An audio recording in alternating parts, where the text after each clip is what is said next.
Together with our differences, together we are bolder, braver, stronger. Before I begin, I just want to say thank you. Thank you for staying connected.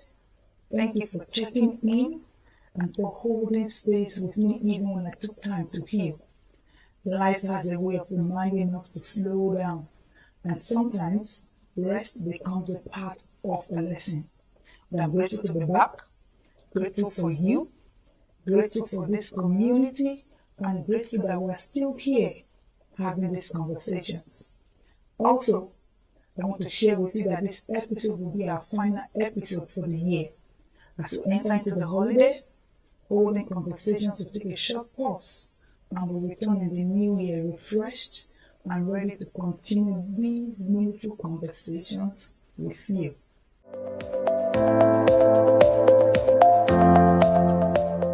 In the last episode, we discussed cultural intelligence, how to read the room, how to adapt to different cultures, how to understand cultural nuances, and how to navigate new professional spaces without losing your identity.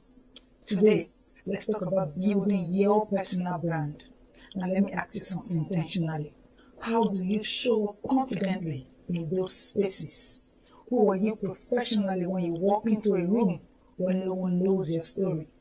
How do you build a reputation that opens doors globally and not just locally? Welcome to Holding Conversations, the space where we use conversations to turn life's transitions into lessons for growth.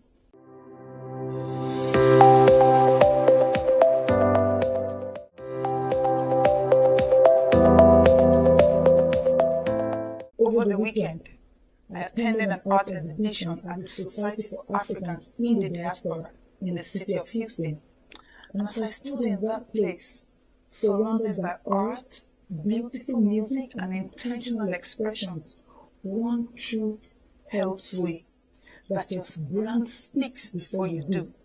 It's what introduces you before you even get the chance to explain yourself.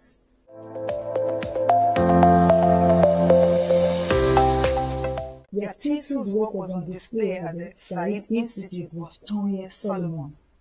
Now let me tell you a little bit about Tonye Solomon. Solomon's art doesn't shout, it asserts. It doesn't ask for permission, it claims spaces. Each piece felt deliberate, grounded in identity, in memory, and a lived experience. You could sense that it wasn't art created to impress, but rather art created to express truth, and that is the lesson. Solomon's work reminds us that when we are grounded in who we truly are, our work carries authority. You don't need to explain yourself. You don't need to dilute your story. Your work introduces you. That right there is called personal branding. And I've included a link to Tonye's page in the description for your view and for your patronage.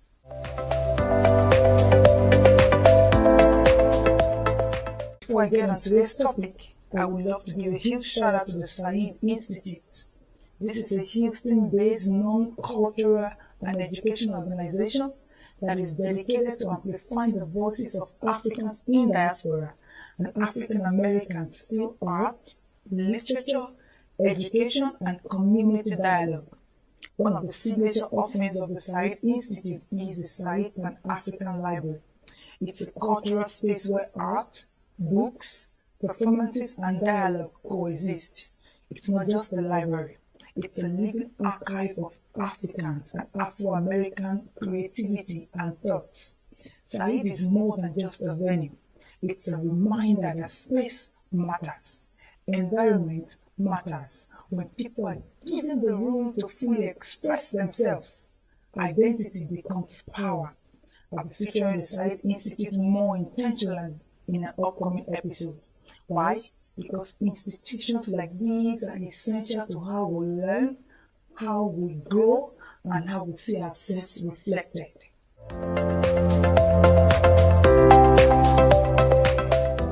Now let's talk about building your own personal brand. When people hear personal brand, they often think it's social media aesthetics, or feeds, or follower counts. No. Your personal brand is simply the professional story that people associate with your name, whether you're in Cairo, in Houston, in New York, in Cape Town, or in Ottawa. It's the feeling people get when they see an email from you, the confidence you carry when you enter into a room. It's the expertise that comes to mind at the mention of your name. And here's the beautiful part. You already have a brand. You just need to shape it intentionally.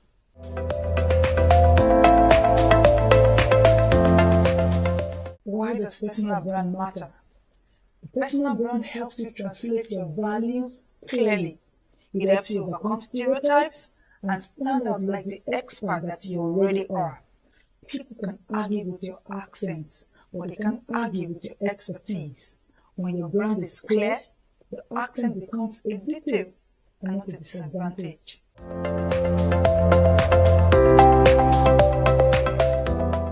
Now, let's consider 3 anchors of a strong personal brand. Number 1, identity with purpose. Your identity is your foundation. It clarifies the problem you solve and the value that you bring. Don't shrink your story to fit in. Your global experience is not a liability, it's a strength. You've solved problems in complex environments. You've navigated pressure, change, and even uncertainty. That is your professional identity.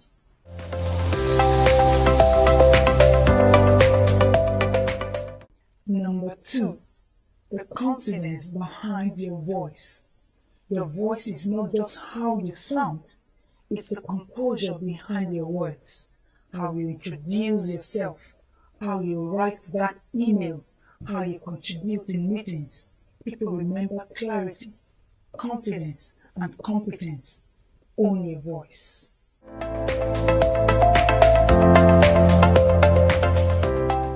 Number 3, visibility with intention.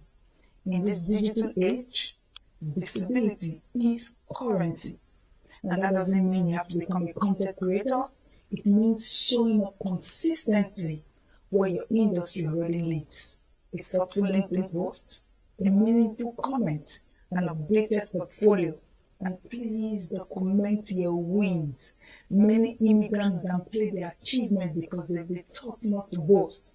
Acknowledging your value isn't bragging, it's called building a record.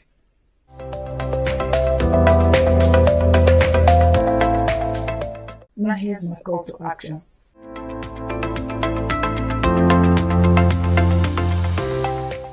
And it's simple. I want you to carry this truth with you today. Your story is powerful. Your experiences are global. They hold weight in any room you step into. Reveal it, refine it, communicate it with intention. Thank you for joining me on this episode of Holding Conversations. Like, share, and subscribe to this channel. And as we wrap up the new year, I want to wish you a very Merry Christmas and a restful holiday. May this time bring you joy, may it bring you peace and reflection and a renewed clarity for the year ahead. Until we meet again in the new year, keep holding space for growth, for grace, and for greatness.